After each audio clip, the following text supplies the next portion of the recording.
Nós queremos saudar os amados seguidores que nos seguem no nosso podcast Leão de Judá.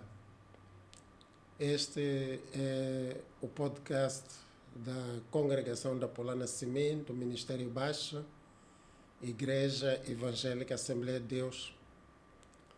É um podcast que está virado para o relato na primeira pessoa de experiências de fé, de experiências da vida cristã, e onde são abordados vários temas de interesse na vida cristã.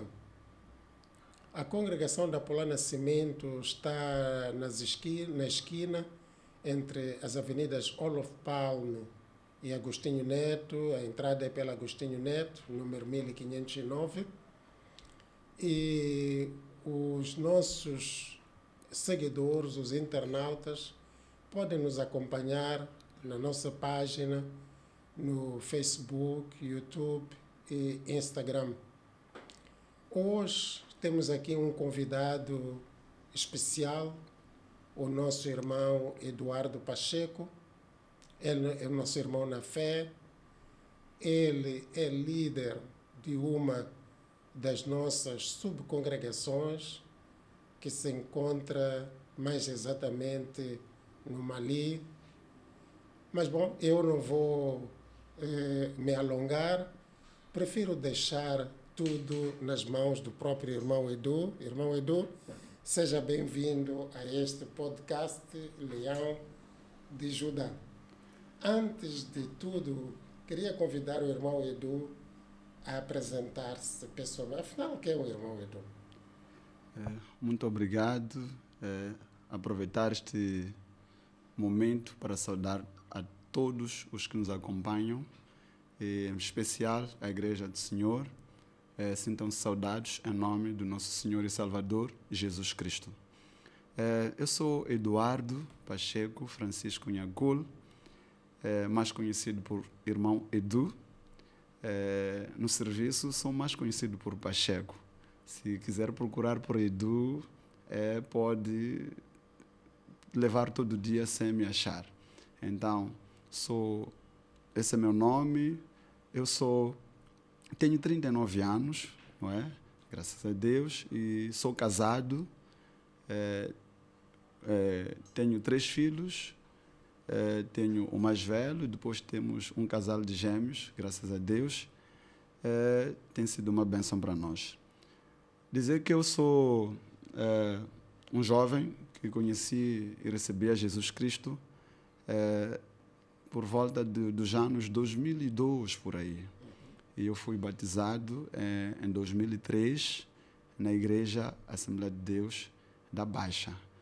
Na altura nós tínhamos batismos na Praia do Belém. Foi lá onde tive o privilégio de ser batizado. Então, relativamente à minha pessoa, penso que é basicamente isso. Eu queria perguntar, será que antes, digamos, deste contato com a Igreja Assembleia de Deus, não tinha uma experiência de fé cristã?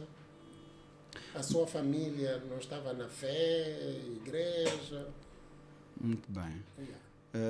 Os meus pais eram, já não estão entre nós, eram da Igreja Presbiteriana.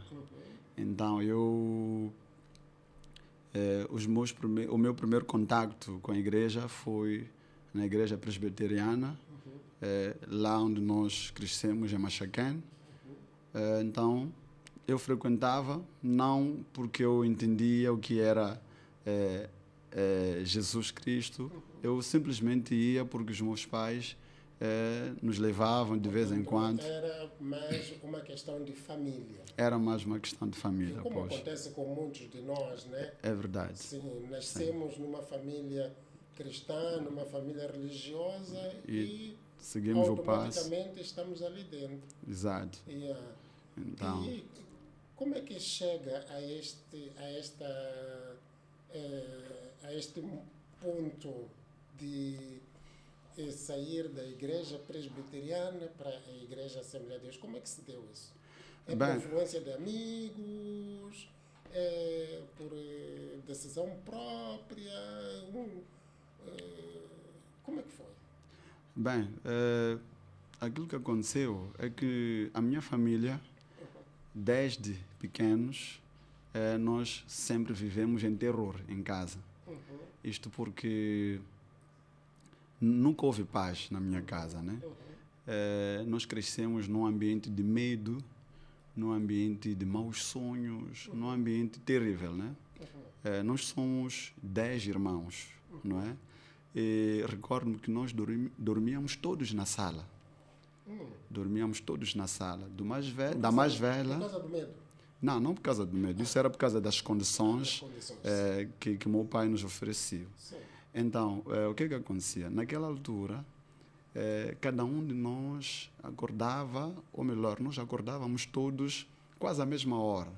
Por aí, 4 horas de madrugada. E cada qual relatava um mal-estar, relatava uma insônia, algo esquisito que cada um de nós sonhava. Então, nós crescemos num ambiente, digamos, de idolatria por parte dos meus pais. Então, nós éramos severamente atormentados pelos demônios. E nós nem fazíamos ideia do que era aquilo, né? Então, nós crescemos, cada qual a dizer, eu sonhei cobra, eu sonhei macaco, eu sonhei ser perseguido. Então, isto era costume, era a nossa maneira de viver. De tal forma que, em Machaquiano, onde nós vivíamos, até tínhamos medo, quando anoitecesse, tínhamos medo de sair de casa, e ir ao quintal, não é? Tínhamos medo disso, e até mesmo para entrar dentro de casa, quando voltássemos da escola, quer dizer, tínhamos que nos esperar, entrávamos todos juntos. Então era um ambiente bizarro, não é? Um ambiente muito difícil de conviver. Mas, graças a Deus, nós fomos vivendo, afinal de contas, Deus já nos conhecia nessas condições, Deus já tinha um plano conosco. Aquilo que aconteceu é que... Isso é aquilo que o nosso irmão Edu está a dizer. Ele diz, Deus tinha um plano para conosco. Eu queria dizer ao irmão, pode estar neste momento a passar por situações difíceis, mas o nosso Deus tem um plano maravilhoso para si. Ele próprio nos garante que ele tem bons pensamentos, bons planos para os seus filhos. Então eu queria dizer, não desanime, não fique desesperado. Simplesmente olhe para este Deus, confie neste Deus. Faz favor, irmão Edu. Então, dando continuidade, eu dizia que anos depois, a minha irmã mais velha, ela aceita Jesus. Graças a Deus. Lá em Machaquia? Aceitou Jesus na Igreja da Baixa. Na Igreja da Baixa. Sim, tempos depois. Yeah. Então isso sucede numa altura em que ela acabava de batizar lá na Presbiteriana. Então foi um momento muito difícil, porque houve muita perseguição, não é? É só imaginar. Os padrinhos queriam perceber como é que teria mudado de igreja de um tempo para o outro. Bem, nós estamos aqui a querer discutir que a Assembleia de Deus é boa igreja ou não é, mas aquilo que aconteceu é que Deus depois chamou a minha irmã para a Igreja Assembleia de Deus da Baixa, e foi através dela que nós também depois seguimos, porque ela experimentou uma plena paz, ela experimentou um encontro real com Jesus, e ela era uma das pessoas que passava mal com os demônios, mas logo que ela aceitou a Jesus, ela tornou-se uma nova pessoa. Então, todos nós não entendíamos, eu sou o mais novo da casa, eu nem percebia muito disso. Tinha quantos anos nessa altura, irmão Edu? Não faço a mínima ideia, mas eu sugiro que ainda não tinha nem 10 anos, mas pude ver a mão de Deus a operar na vida da minha irmã. Graças a Deus. E o tempo foi passando. Mais tarde, uma outra minha irmã, a quem sigo, ela também entrou na Baixa, na Igreja Assembleia de Deus da Baixa. E tempos depois eu fui vivendo a minha maneira. Eu não ia nem à presbiteriana, nem não frequentava nenhuma igreja. Não é? Só que eu levava uma vida dissoluta. Eu próprio comecei a perceber, quando tive por aí 14, 15 anos, comecei a ver que, afinal de contas, o assunto era sério. Porque eu próprio comecei a ser atormentado pelos demônios. Recordo-me que eu estudava na escola comercial na altura, em 2001, eu já estava na escola comercial, a frequentar o primeiro ano. Eu tive que abandonar a escola por aperto dos demônios. Todo mundo perguntava como é possível que eu estou a abandonar a escola se eu era inteligente. Na altura, até, para ser candidato a fazer contabilidade, era necessário que tivesse boas notas na 6ª e 7ª classe. Então eu fui eleito a isso, mas chegado lá, os demônios bloquearam-me, comecei a andar em caminhos tortos que todo mundo admirou. Então foi nessa altura que, graças a Deus, depois, mas no ano 2001, nos finais, recebi a Jesus Cristo a convite da minha irmã. E como é que aconteceu? Bem, pode nos explicar? Não tenho aqui muitos registros, mas aquilo que aconteceu é que, certa vez, depois de tantas dissoluções, porque uma das coisas que acontecia comigo, na altura nós já brincávamos com aquelas coisas de videogames, eu era especialista nisso. Para os que me conhecem, até estão tão admirados da mudança que Deus operou em mim. Porque eu passava a vida a aldrabar aquelas coisas. Eu recordo que há um amigo chamado Francisco Vinho. Ele outra vez emprestou-me um PlayStation. Era para nós passarmos a alugar lá na zona, quem quisesse jogar, depois tinha que pagar. Então eu recordo que, ainda pequeno, tive coragem de levar aquele PlayStation, vendi, depois não dei dinheiro. E não só, há uma coisa que acontecia comigo. Sendo mais novo, as pessoas tinham todo o desejo de se vingarem de mim, não é? Mas sempre que fossem à minha casa, quando chegassem lá, sempre eram arrefecidos por uma conversa qualquer que lhes convencia que não, vamos perdoar o miúdo. E a conversa era o irmão Edu que conduzia a conversa? Eu é que conduzia. E é engraçado que, quando reparo hoje, vejo que, na verdade, aquilo nem era a minha capacidade. Os demônios tinham me possuído de tal forma que eu conseguia escapar de qualquer vingança que os meus credores quisessem efetuar. Então foi assim que Deus, que eu vivi, não é? Era conhecido como um grande aldrabão, um grande mafioso, mas graças a Deus, a convite da minha irmã, certa vez, aceitei ir à igreja, não é? Fui à igreja e num domingo, e no outro domingo voltei a ir com ela, ainda com lenço na cabeça. Ela só disse, vamos assim como está. E lá foi. Vamos assim como está. E depois, enquanto nós íamos à igreja, recordo-me que cruzei-me com um jovem que conhecia a minha conduta antes. Então, nem mais, ele me apontou. Tu vais à igreja? Não é possível. O que é que vais fazer? Porque nós sabemos qual é a vida que tu levas. Confesso que eu não entendia muita coisa, mas aquilo chocou-me bastante. Aquilo parecia uma espada atravessar o meu coração.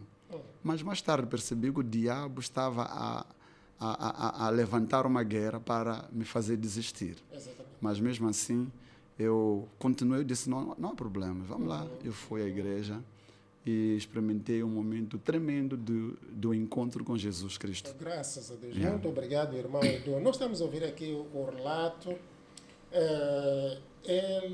O irmão Edu, o nosso convidado especial, ele diz que foi à igreja, a irmã disse, vamos assim como está. com o seu lenço na cabeça, assim como está, vamos. E nós ouvimos aqui que alguém perguntou, tu vais à igreja? Nós te conhecemos. Mas aquilo que nós queríamos dizer esta tarde, neste momento que estamos aqui, nesta conversa agradável com o nosso irmão Edu, é que Jesus Cristo, ele diz simplesmente, vinde a mim, todos estáis cansados. Ele não seleciona, não escolhe. Portanto, nós não vamos a Cristo porque já somos bons, não vamos a Cristo porque já estamos limpos, porque somos perfeitos. Não, assim como nós estamos. Portanto, nós queríamos dizer ao irmão, não importa a situação em que se encontra, não importa a vida que tem levado, Jesus Cristo convida o irmão, venha assim como está. E as pessoas ficam assustadas. Você vai para a igreja? Como é possível? Até algumas pessoas chegam se até este vai à igreja, então eu já estou no céu. Sim, mas nós queríamos dizer que, olha, não fique preocupado. Por quê? Porque o trabalho que Jesus Cristo vai fazer vai ser transformar a sua vida, vai ser mudar a sua vida. Certo. Então, as pessoas quando olharem para si, hão de ver que efetivamente esta pessoa não é a mesma, já é outra pessoa, é um novo Edu, é um novo Mário. Portanto, não se deixe intimidar, não se deixe desanimar por aqueles que apontam os seus erros, os seus pecados, as suas transgressões. Irmão Edu, recebeu a salvação e aquilo que nós sabemos é que, por sermos salvos, passamos a fazer parte do corpo de Cristo. Certo. O corpo de Cristo, conforme o apóstolo Paulo escreve, tem vários membros. Certo. E ele compara mesmo com o corpo humano. Certo.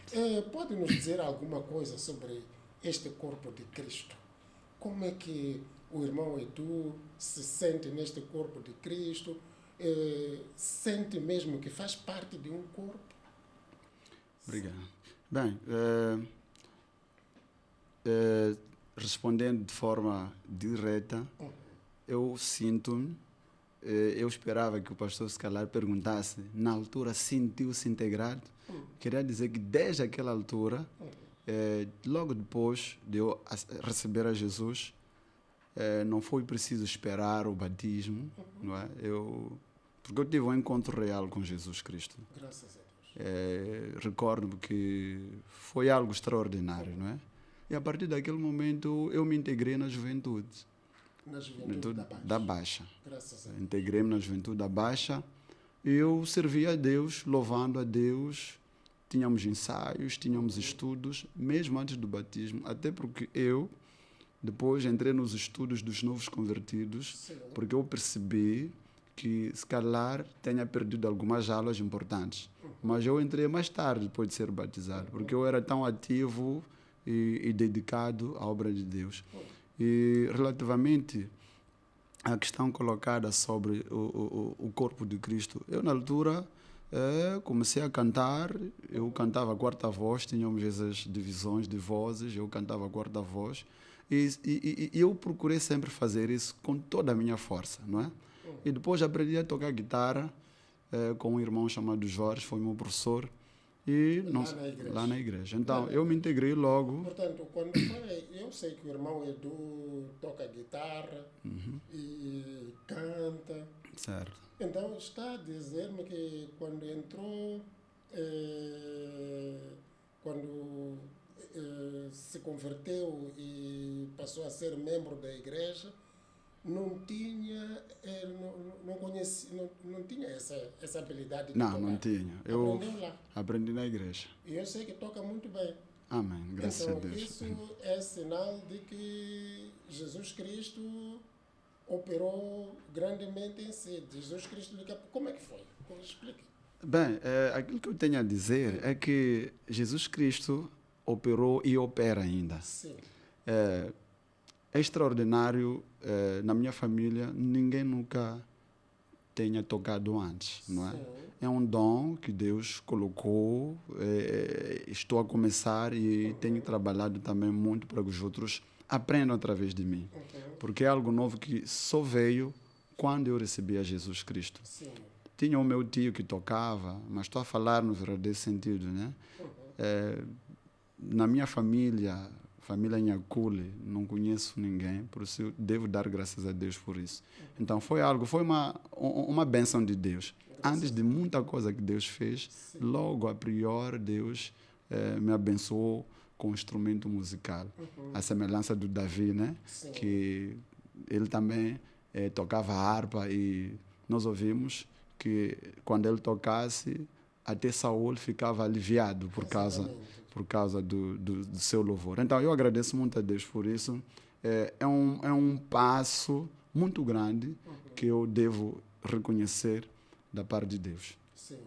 E eu queria também perguntar uma coisa. Disse que ensina os outros Exato. A tocar. Pode falar um pouco? Portanto, recebeu o dom. Faz-me lembrar aquela passagem de Jesus que de graça recebestes, de graça dai. Então, pode desenvolver um pouco o que é que tem feito nesta área? Bem, quanto à música, nós temos um projeto de dar aulas, não é? Nós quem? Quando digo nós, acabamos juntando com outros que dão teclado e eu dou guitarra pessoalmente, não é? Neste momento, por causa da obra do Senhor, não estou muito focado em ensinar pessoas de fora. Aquilo que tem acontecido aqui aos domingos, depois do culto, sento com os jovens e partilho com eles. Por acaso, temos ali algumas guitarras que acabei oferecendo a alguns, que é para poderem aperfeiçoar melhor. Então, estamos neste momento com uma média de três alunos, 2 da guitarra e depois 1 de viola baixo. Então, isso acontece lá em casa todos os domingos à tarde. Então, damos essas aulas. A ideia é de ensiná-los, não é? Aprenderem, tal como eu também aprendi. O pastor dizia que de graça recebemos, de graça damos. Então, essa é a visão, não é? Essa é a visão que eu tenho. E, graças a Deus, está a fluir. Temos... Esta é a primeira experiência de ensino, de formar outros, ou já tem outras experiências? Bem, nessa área? Na área de música? De ensinar os outros. Yeah. Bem, eu penso que, sem querer, se calhar... Eu estou a recordar-me do trabalho que fez quando ainda estava aqui na congregação da Polana, aqui na cidade. Sim. Bem, eu sempre tive a ideia de transmitir aos outros. É verdade que aquilo que não está ao meu alcance, sempre procuro chamar os mais entendidos, não é? Mas, tal como o pastor disse aqui, na Polana já formamos jovens, alguns tocam teclado, outros tocam guitarra. Na altura nós tínhamos aberto para qualquer um que quisesse, né? Então, sempre tivemos essa ideia e vamos continuar a ensinar, não é? Graças a Deus. Tenho essa experiência, tal como o pastor disse, mesmo dentro da igreja da Polana. Graças a Deus. Sim. E está satisfeito com o trabalho? Acha que vale a pena? Está a produzir fruto? Ou alguma coisa que está, talvez, a dificultar? Gostaria de correr um pouco mais? Qual é o seu... Bem, o meu sentimento é que, tal como Jesus disse que a seara é grande e os ceifeiros são poucos, eu não me contento apenas em trabalhar nessa área, não é? Quer dizer, senão estarei a limitar, não é, aquilo que Deus colocou em nós.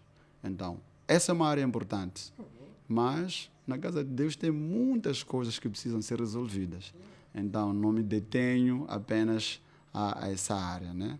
Tenho estado a ajudar nas orações, temos trabalhado no serviço do Senhor. Isso significa que nós, digamos, na casa do Senhor, podemos, digamos, tocar vários instrumentos, digamos assim. Se fosse o caso, para o meu caso, sim.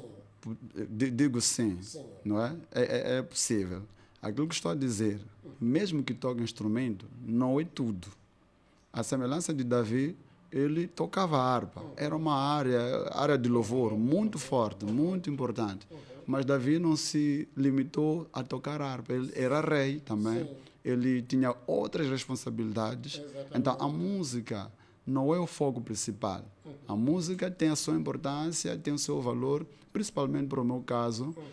Eu vejo muita gente canta, não é? Canta, mas aquilo que eu queria até dizer é, se calhar, encorajar os irmãos que estão nos louvores, devem procurar cantar com a autoridade de Deus dentro de si, Sim. porque há poder nesse louvor.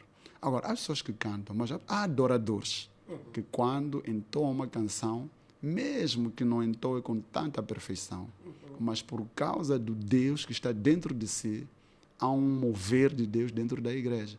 Então, queria chamar a atenção aqui, porque há pessoas que, de fato, acham ou levam isto de ânimo leve, mas o assunto de louvor, aproveitando esta oportunidade, é um assunto que, na minha opinião, deve ser levado a sério, de tal forma que, quando é uma pessoa a entoar uma canção, parece que não é a mesma quando a outra entoa, mas isto é por causa da busca que cada um faz. Portanto, por outras palavras, está a falar, aqui está a tocar o aspecto da unção. A unção. Sim. Yeah, a unção. E como é que se chega a esse ponto de cantar e tocar? Bem, esse ponto tem a ver com a intimidade que cada um de nós precisa. A oração. A pessoa precisa de buscar o dono, não é? Porque esses louvores têm um significado muito grande. Sim. Muito grande. E devem ser acompanhados de quem? Da presença de Deus. Sim. Da presença de Deus. Então, nós não podemos simplesmente cantar. Nós devemos ser pessoas separadas, não é? Devemos ser nazireus de Deus. Pessoas que, para além de cantar, santificam-se. Buscam a presença de Deus. Buscam a face do Senhor. Aquilo que o irmão Edu está a dizer, não basta só ter a técnica. Não, a técnica não é suficiente. Conhece os acordes e tal, as notas. No fim, é muito mais que isso. No fim, queremos a espiritualidade da coisa. O mais importante, no fim, é tocou bem. Sim, senhor, reconhecemos. Mas tocou a quem? Sim. Porque nós não podemos simplesmente tocar ou cantar. Devemos, tudo que nós fizermos no reino de Deus é para ganhar alguém. É para arrancar alguém das garras do diabo.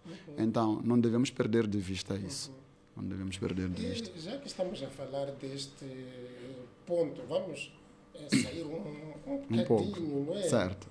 Mas Certo. O irmão Edu, qual é a sua apreciação sobre o louvor? Será que estamos nessa direção certa ou há um trabalho? Estou a falar no geral. Olhando para o panorama, digamos, não sei, de Moçambique ou aquilo que quiser. Certo. Se é a Assembleia de Deus, se é Moçambique. Nós temos visto aí diferentes cantores. Hoje já ouvimos falar concerto gospel, cantor gospel. Certo. O que pode nos dizer alguma coisa, na sua opinião, sobre esta matéria? Bem, primeiro eu queria agradecer a Deus pelos promotores da música gospel, né?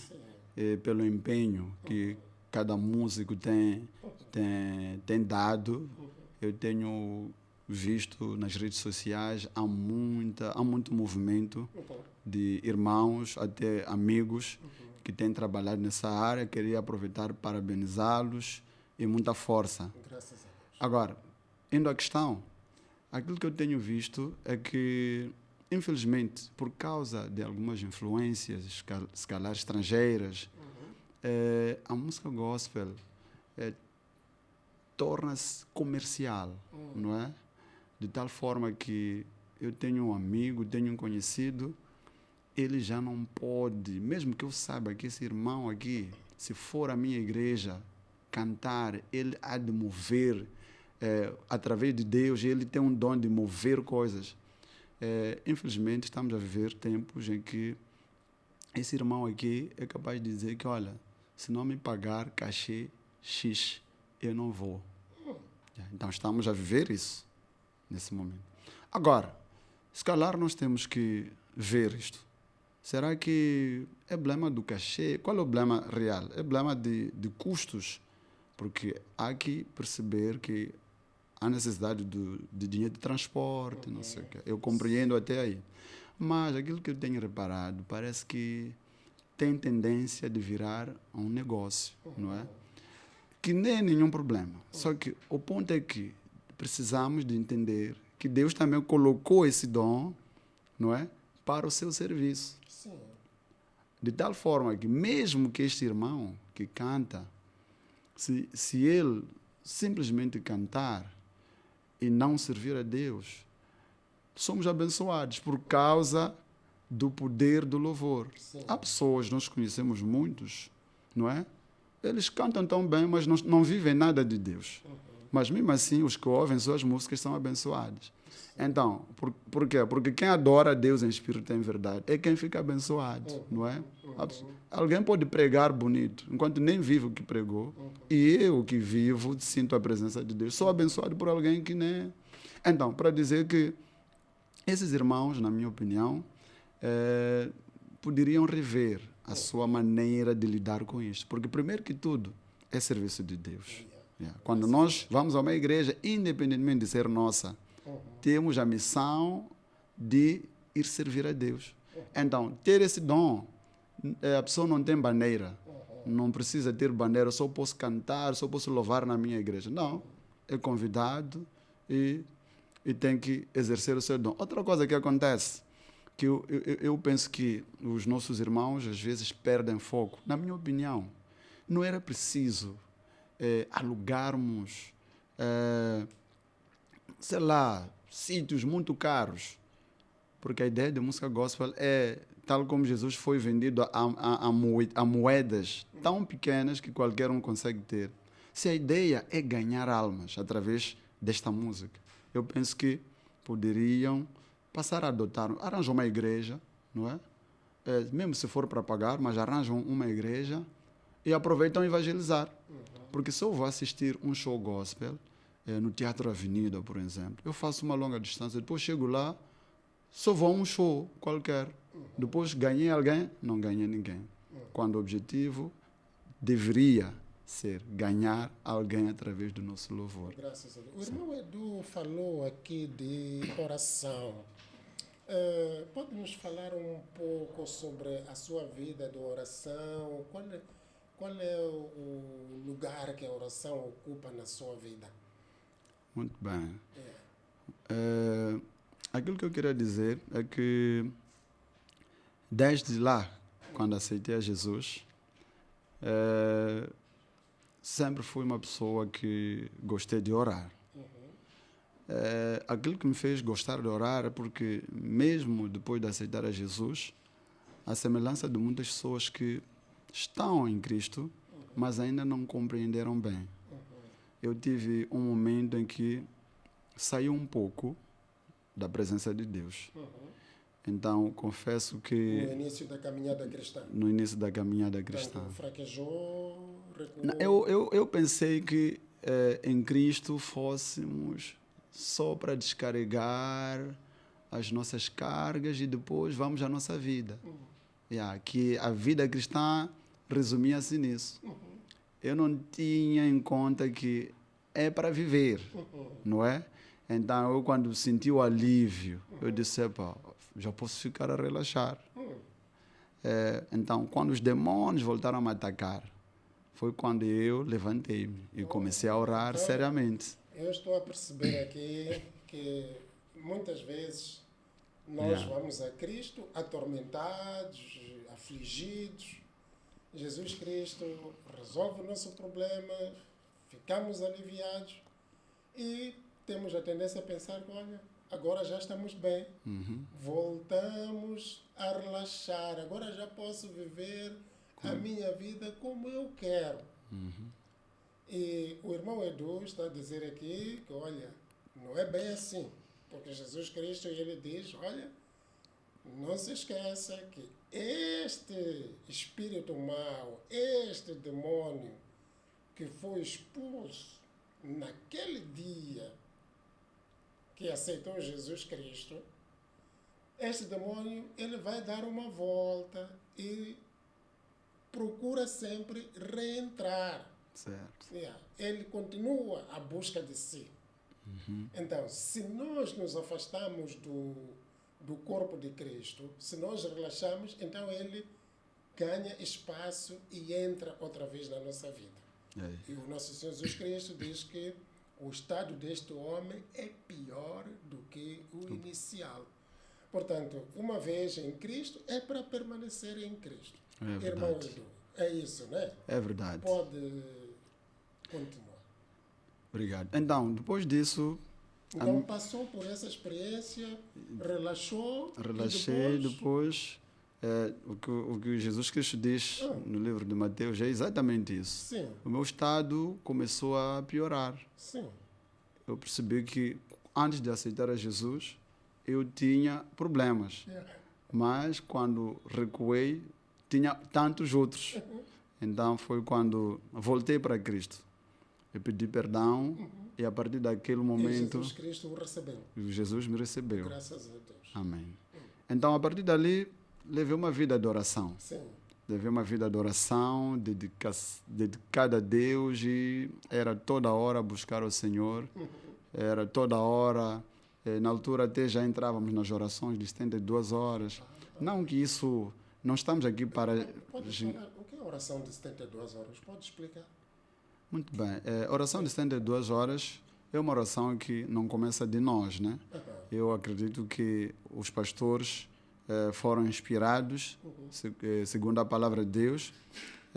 Nós vemos a Esther, convocou os judeus quando estiveram em grande crise de morte dos judeus, quando Amã levantou um decreto contra os judeus. Eles entraram em jejum de 72 horas e Deus respondeu. Então está a dizer que mesmo uma nação foi salva por uma oração de 72 horas. Mesmo uma nação, Deus tem poder para ouvir. Aliás, Deus até age mais quando estamos juntos, somos unidos e nos juntamos para buscar o socorro da parte de Deus. Isso serve para todos nós, moçambicanos. Se calhar nós precisamos de nos juntar para orarmos. Orarmos pelo nosso país, esquecemos as nossas diferenças, mas buscarmos Deus, que é dono de tudo aquilo que nos faz entrar em lutas, é de Deus. Então, é importante que nós nos unamos, orarmos. Portanto, oração de 72 horas, mas exatamente o que exatamente. Pode explicar. Bem, é ficar sem comer e sem beber. Eu quero entrar na oração. O que o irmão Edu vai me dizer para eu? Eu devo fazer o quê? Deve parar de comer e beber água. Ingerir líquidos ou alimentos sólidos durante 3 dias. Parar com tudo isso? Sim, só que não é só isso. Porque há pessoas que até conseguem isso, ou mais até. Mas isso deve estar associado à oração e ao estudo da palavra de Deus e ao louvor. Tudo isso faz parte da oração. E abster-se de contactos com seu cônjuge, né? Se for casado. Né? Exatamente. Portanto, é nós deixar de satisfazer a nós próprios, não é? Em satisfazer sacrifício. a carne, para quê? Para buscar a presença Senhor. de Deus. E a vitória. Amém. A vitória, sim. Não falha. Tem relatos pessoais? Bem, Ou de outros irmãos que conhecem alguém? Por exemplo, eu sei que o irmão Edu é líder lá do Mali. certo. De certeza que já receitou este remédio, né? Certo. 72 horas. E qual foi o relato? Bem, temos vários relatos, não é? Alguns relatos têm a ver com testemunhos presenciados em plena oração.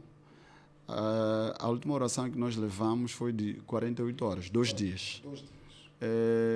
Uma das irmãs nossas lá, ela depois foi dada tempo para testemunhar. Ela contava que no meio da oração, quando orava-se ali, no último dia, teriam entrado 3 entidades espirituais. Entraram aonde? Terão feito dentro da igreja. Dentro da igreja. Então, um deles teria arrancado o microfone à irmã que estava a dirigir a oração. E outra Isso no mundo espiritual. no mundo espiritual. Não é? Ela deu esse testemunho que Deus lhe mostrou isso. Então, por acaso, aquela irmã, houve um tempo que ela ficou muito aflita, nós não percebíamos. Afinal, é porque ela estava a ter aquelas visões, estava a ter batalhas dentro dela, porque ela própria estava sendo guerreada, porque estava a ter aquela visão. Esse é um facto. Mas temos relato de uma irmã também, que no mesmo dia, no segundo dia da oração, ela contou que ela recebeu um valor de stick. Ela não tinha emprego. Tinha parado de trabalhar há um tempo e ela tinha o último dinheiro do stick que recebera naquele dia. Então ela conta que naquele dia mesmo, aliás, não foi nesse dia, ela deu o dízimo daquele stick no domingo antes de nós entrarmos na oração. Só que, quando estávamos na oração, no segundo dia da oração, depois daquele domingo, ela recebeu uma chamada para ir começar a trabalhar no mesmo dia da oração, no segundo dia da oração. Então foi um testemunho, ela ainda não deu na igreja, mas ela chamou-me em particular para explicar que, olha, não quero dar agora, mas Deus operou isso na minha vida. E foi tremendo, foi espetacular.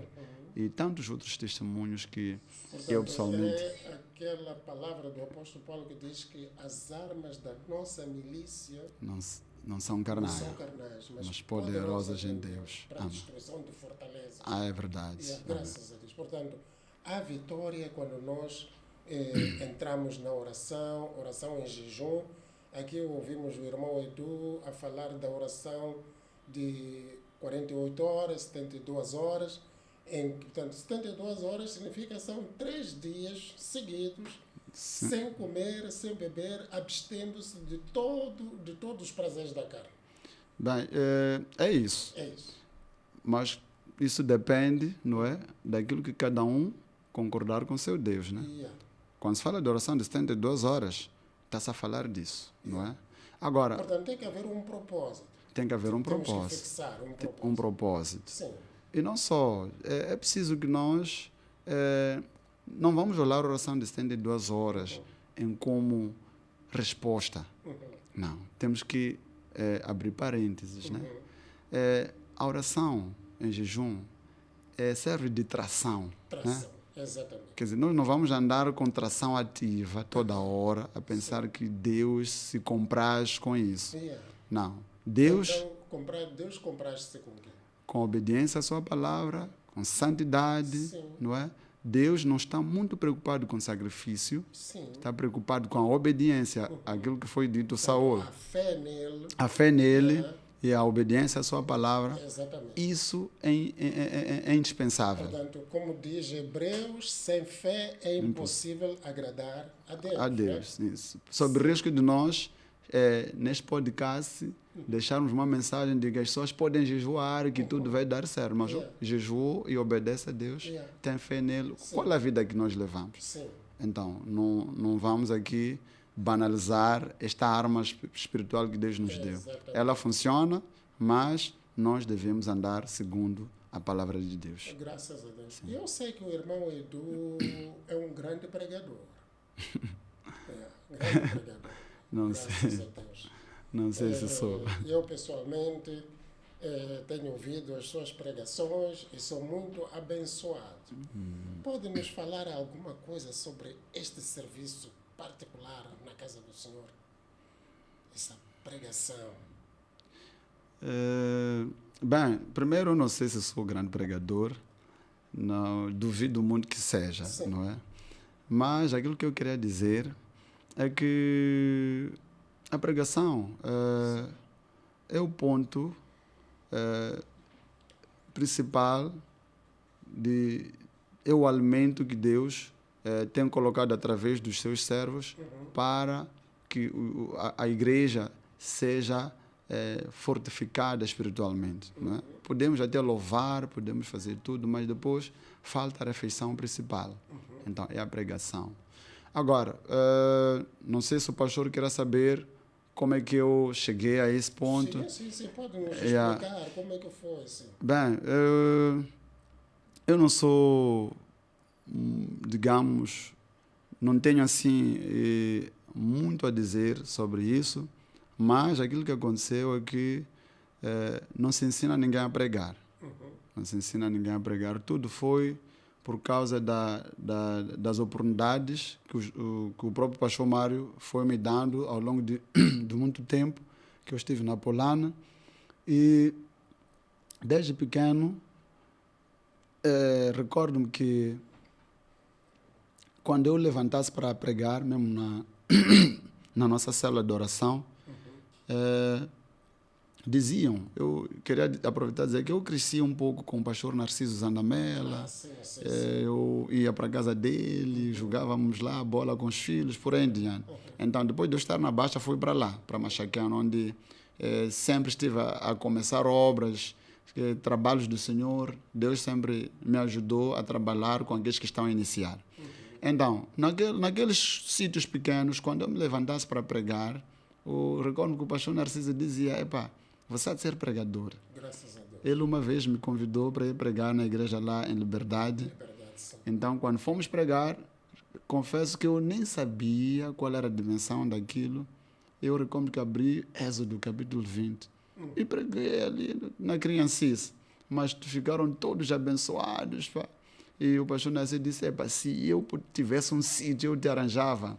Tu ficavas num sítio, porque não posso te perder, não é?" Essa é a conversa que tivemos. Então, o irmão Edu está a dizer que Deus, mesmo crianças, Deus pode usar. Deus não tem idade para operar. Ele trabalha com todas as faixas etárias. Na juventude, Deus usou poderosamente para abençoar o seu povo. Aquela igreja. É verdade. Sim, faz-nos lembrar então Davi, né? Davi, pequeno, adolescente, mas ele fez o quê? Ele derrotou Golias e todo o exército de filisteus. É verdade. Sim, graças a Deus, irmão Edu. Mas eu queria saber mais. Neste trabalho de pregação, é verdade que o irmão Edu disse que não se ensina, mas eu acredito que há um aperfeiçoamento. À medida que a gente vai andando, né? A gente faz a primeira pregação, depois fazemos a segunda, depois fazemos a 10ª, a 1000ª pregação. Eu acredito que vamos progredindo, não é? É verdade. Sim. Esse progresso, como é que se dá? Qual é o motor desse progresso? Bem, a base de tudo é oração. É oração. No mundo espiritual, há uma batalha muito grande no assunto de pregações e em todas as áreas, mesmo nos louvores, em todas as áreas. Então, aquilo que deve ser um motor é que o pregador tem a responsabilidade de orar. Orar mesmo. E não tem idade. Não há que pensar que agora que sou pastor, sou isto, sou aquilo, já não preciso de orar, já sou um profissional. Não, há sempre uma guerra, porque Deus sempre tem uma mensagem a trazer através do pregador. Sim. Então, mesmo que tenha domínio da palavra, mesmo que tenha todo o material que pode auxiliar, pode ter dicionários bíblicos, não sei o que, tenha feito teologia, no fim, quem deve pregar é o Espírito Santo. Amém. É o Espírito Santo. Sim. Sob risco de pregarmos conhecimento e deixarmos o dono da pregação de fora. Então, há que termos cuidado com isso. Por isso, sempre que sou escalado para pregar, tenho o trabalho de orar. Na realidade, tenho o trabalho de orar. Mesmo que eu não saiba o que é que eu vou pregar, eu oro. E Deus sempre dá a sua graça. Graças a Deus. Sim. Eu sei que o irmão Edu está na liderança da subcongregação do Mali. Sim, sim. Pode nos falar um pouco sobre liderança? Como é que... como é que se sente à frente de um povo? Bem, aquilo que eu devo confessar é que até hoje eu não me vejo com capacidades para tal. Se estou lá, não tenho motivos de orgulho, não tenho nada que dizer que eu mereço estar ali.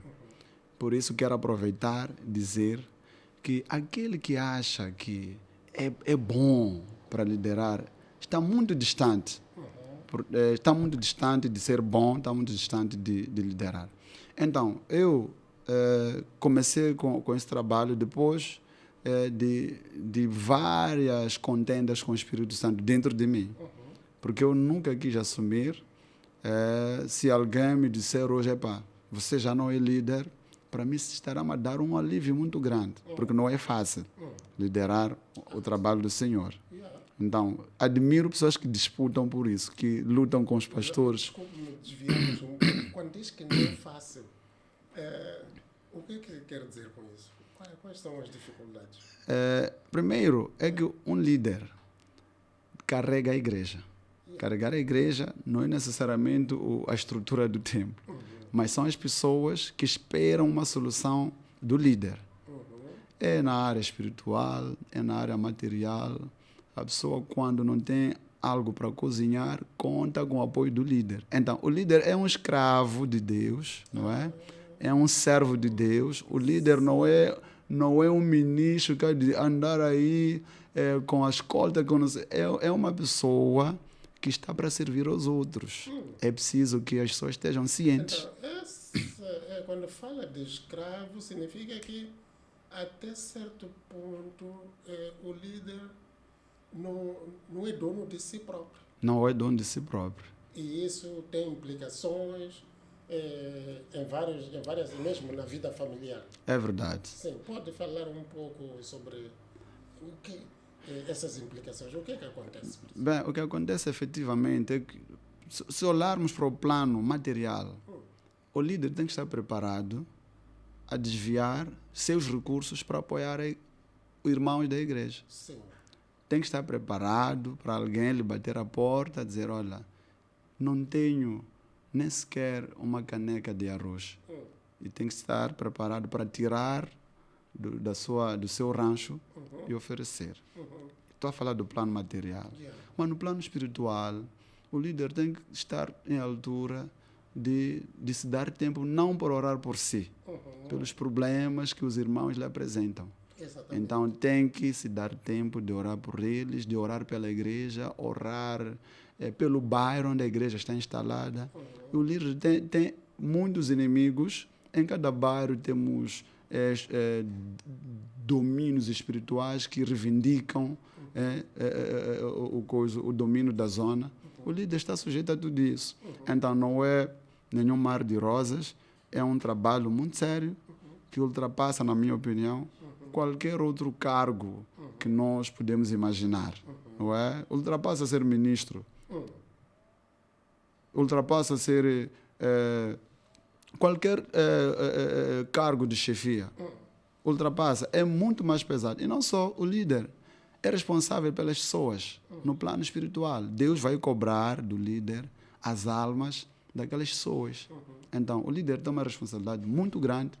Eu penso que deveria ser respeitado, não é? Deveria ser reverenciado, não no sentido de ser aplaudido, mas olharmos para aquilo que é o trabalho que leva. Quando falo de líder, estou a falar dos pastores, principalmente, certo?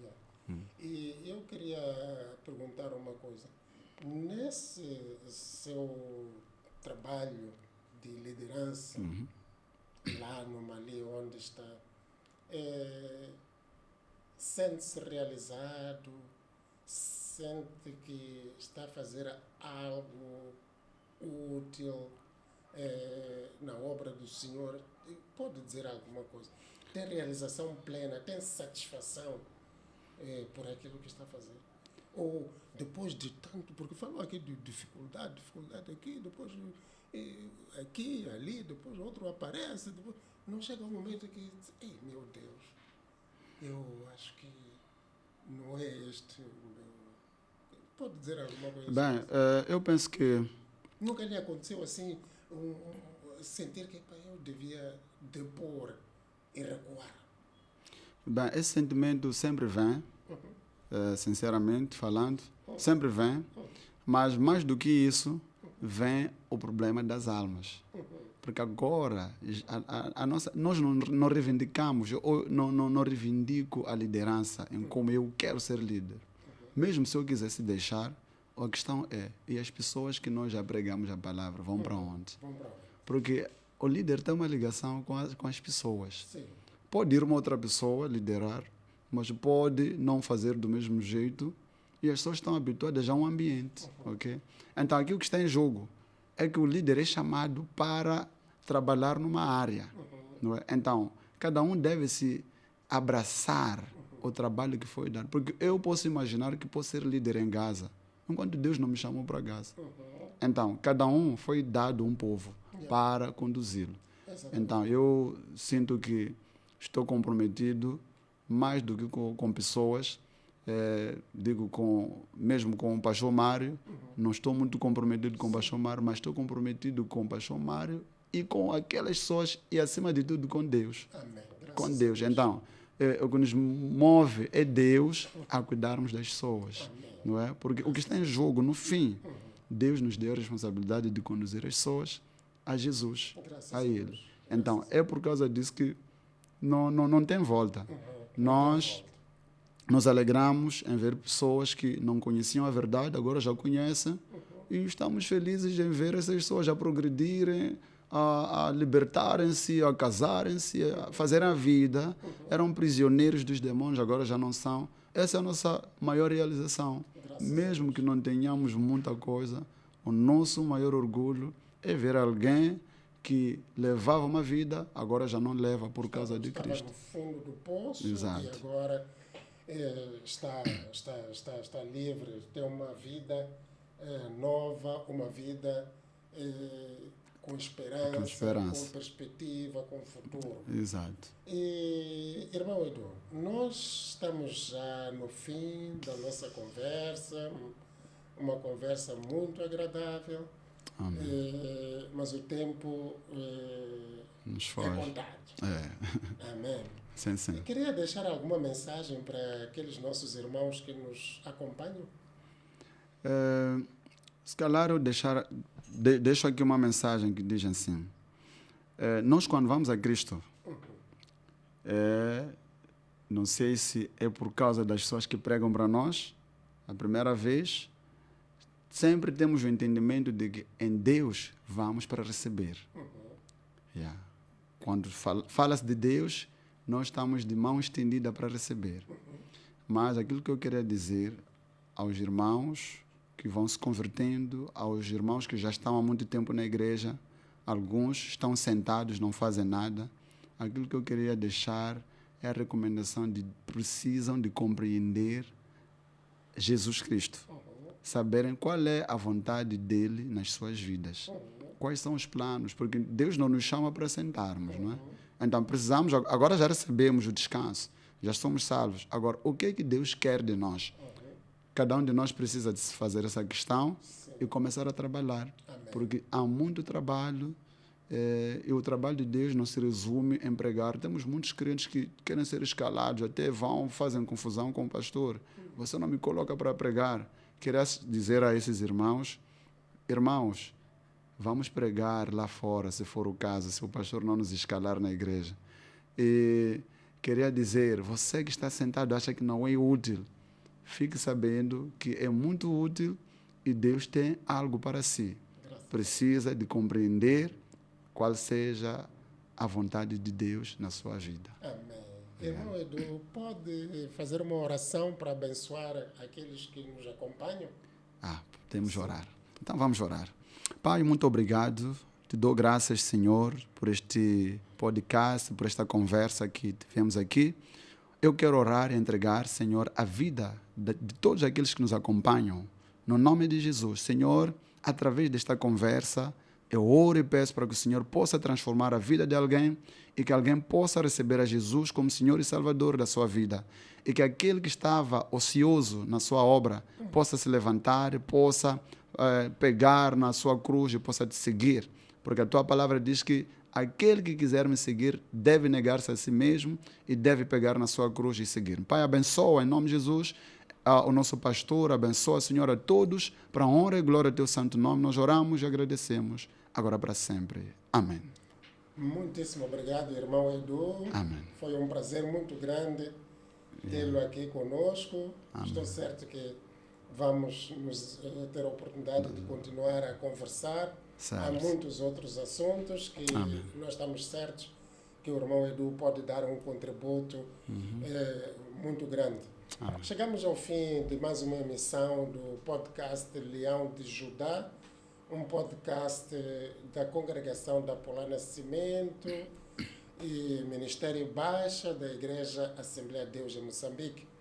Nós queremos dizer que este podcast é um momento especial para acompanharmos o relato na primeira pessoa da vida, do percurso de fé de irmãos nossos que são convidados para este podcast.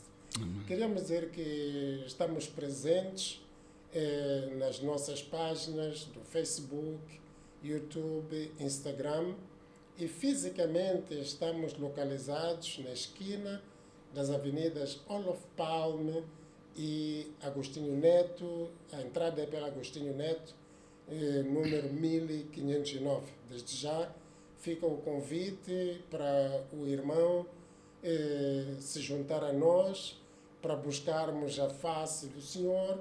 E queríamos recordar que o nosso Senhor Jesus Cristo, Ele está de braços abertos para receber cada um de nós. Ele é que diz: vinde a mim todos que estáis cansados e oprimidos, que eu vos aliviarei.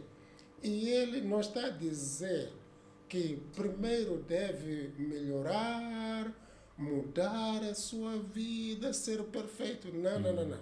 Assim como está, vá a Jesus Cristo, que Ele não rejeita ninguém, e o resto Jesus Cristo vai fazer.